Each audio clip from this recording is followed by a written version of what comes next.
English कैसे सीखें YouTube channel में आपका स्वागत है। इस क्लास में हम इस स्टोरी के एक एक वर्ड का उच्चारण लिखकर इसे ट्रांसलेट करेंगे और इसकी वर्ड मीनिंग आपको लिखकर बताएंगे।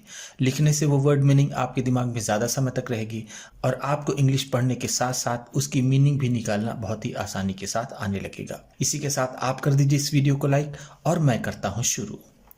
इंग्लिश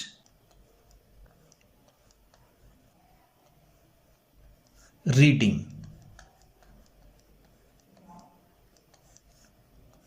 क्योंकि ये वीडियो ट्रांसलेशन के साथ साथ रीडिंग की भी है। वन नाइट, एक रात। वन का मतलब होता है एक, नाइट रात। A wise farmer, a wise farmer. एक समझदार किसान, आ का मतलब है एक, वाइज समझदार, फार्मर किसान। Was returning, was returning.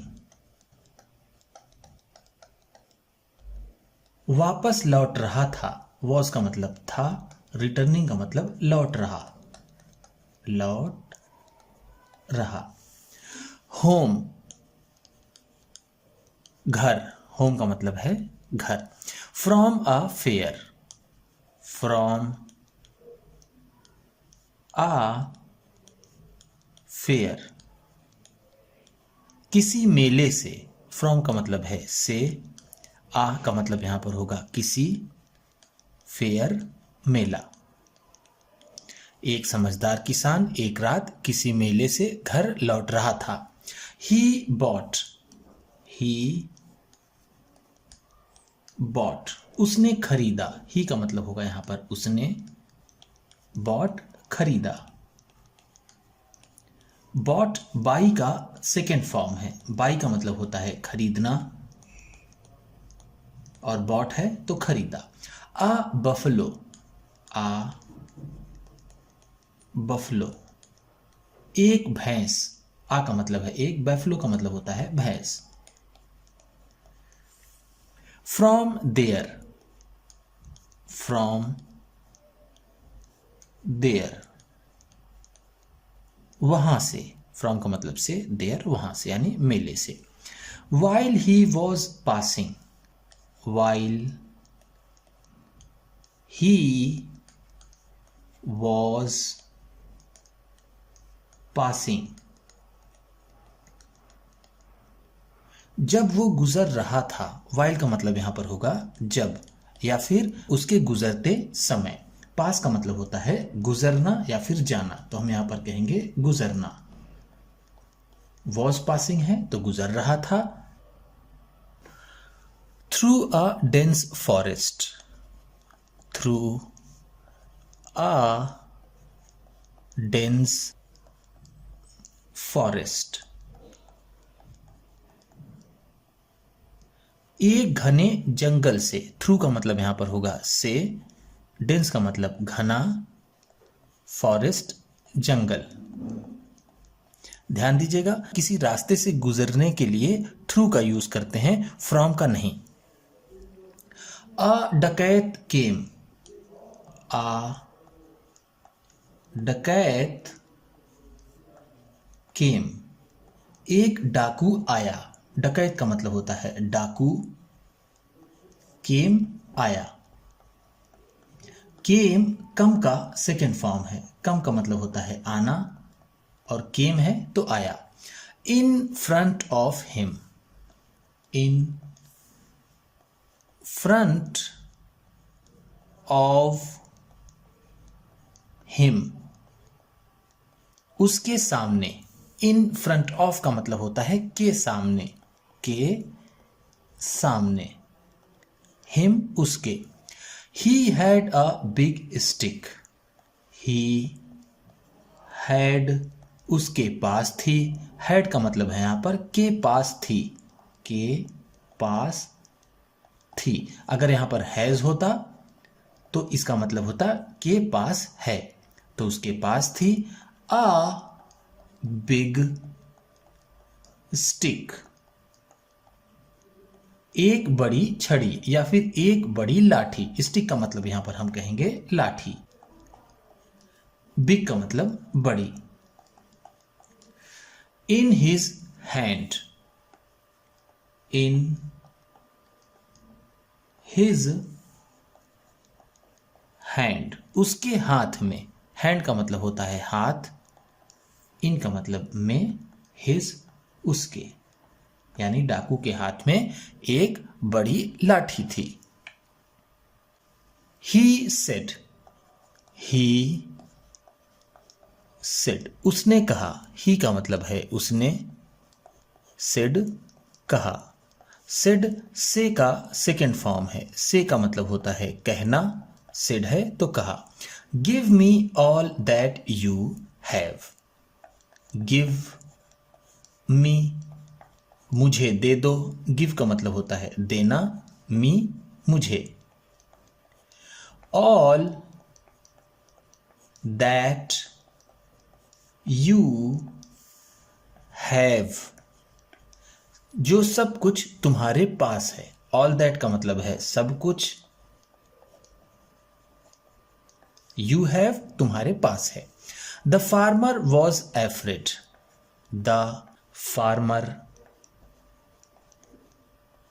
वो किसान, वॉज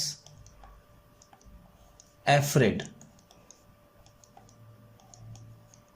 डर गया था। वॉज का मतलब था, एफ्रेड का मतलब डरा हुआ या फिर डर गया था। ही गेव, ही गेव, उसने दे दिया। गेव का मतलब होगा यहां पर दे दिया। गेव गिव का सेकेंड फॉर्म है। गिव का मतलब होता है देना, गेव है तो दे दिया। All his money, all his money, अपना सारा पैसा। मनी का मतलब होता है पैसा, ऑल का मतलब होगा सारा या फिर पूरा, हिज अपना। टू द डकैत, टू द डकैत, उस डाकू को। देन फिर, देन का मतलब है फिर। द डकैत, the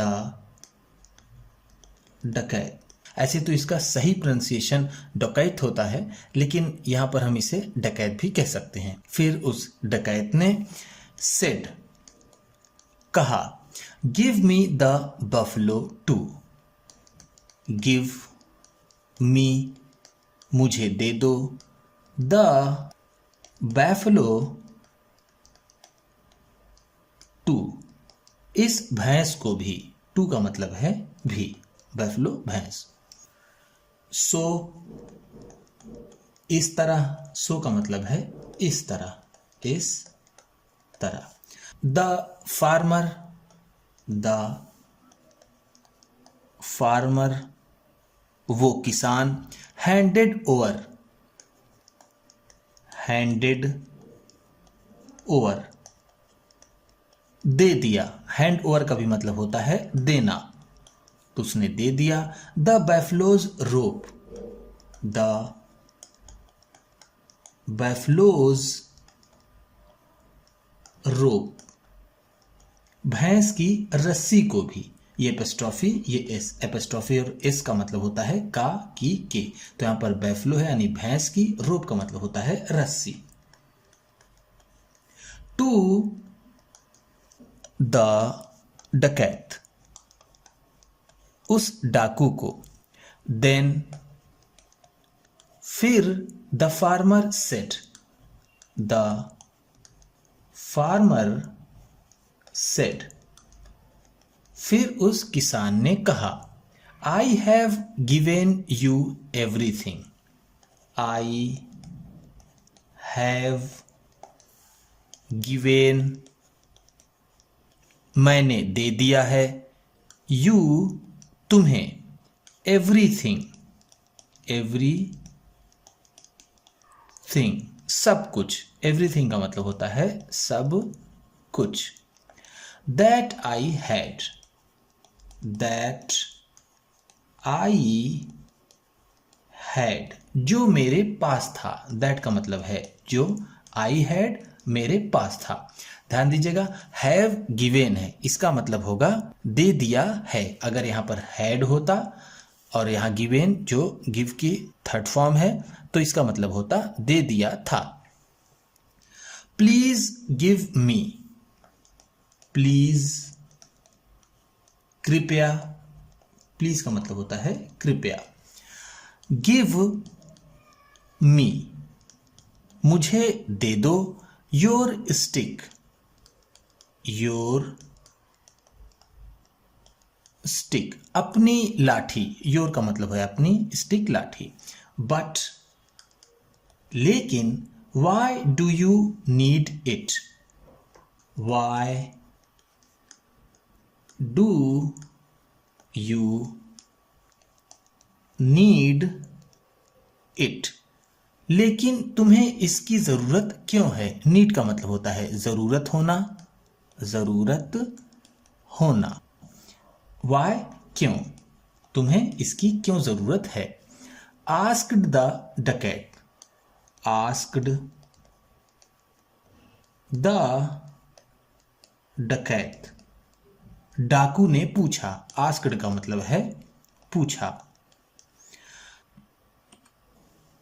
I'll give this stick, I'll give, मैं दूंगा। ये I will का शॉर्ट फॉर्म है I'll। give का मतलब होता है देना, मैं दूंगा। this stick, इस लाठी को, to my wife, to my wife, अपनी पत्नी को। माई का मतलब मेरी या फिर अपनी, वाइफ पत्नी। She will be pleased, she will be pleased, वह खुश हो जाएगी। प्लीज का मतलब होता है खुश होना, खुश होना, और विल बी प्लीज्ड है तो खुश हो जाएगी। दैट, कि, एट लीस्ट, एट लीस्ट, कम से कम। एट लीस्ट का मतलब होता है कम से कम, कम से कम। I brought something, I brought something, मैं कुछ लाया। ब्रॉट का मतलब है लाया। ब्रॉट ब्रिंग का सेकेंड फॉर्म है। ब्रिंग का मतलब होता है लाना, ब्रॉट है तो लाया समथिंग कुछ। From the fair, from the fair, मेले से। द डकैत गेव, द डकैत गेव, उस डाकू ने दे दिया। द स्टिक, द स्टिक, उस लाठी को। To the farmer, to the farmer, उस किसान को। In no time, in no time, बिना समय गंवाए। इन नो टाइम का मतलब होता है तुरंत या फिर बिना समय गंवाए। The farmer started beating, the farmer, वो किसान, स्टार्टेड, शुरू कर दिया। बीटिंग, पीटना। स्टार्टेड, शुरू कर दिया। द डकैत, द डकैत, उस डाकू को। With the stick, with the stick, उस लाठी से। बिना समय गवाए वो किसान उस लाठी से उस डकैत को पीटना शुरू कर दिया। द डकैत रैन अवे। द डकैत रैन अवे, वो डाकू भागा। रैन अवे का मतलब है भागा। Leaving the buffalo. Leaving the buffalo, भैंस को छोड़ते हुए। लीव का मतलब होता है छोड़ना, लीविंग है तो छोड़ते हुए, द बैफलो उस भैंस को, एंड और the farmers money. The farmers money, किसान के पैसे को, बिहाइंड पीछे। वो डाकू भैंस और किसान के पैसे को पीछे छोड़ते हुए भागा। This is how. This is how, ऐसे। दिस इज हाउ का मतलब होगा ऐसे। The wise farmer. The wise farmer, उस समझदार किसान ने। Saved his belongings. Saved his belongings,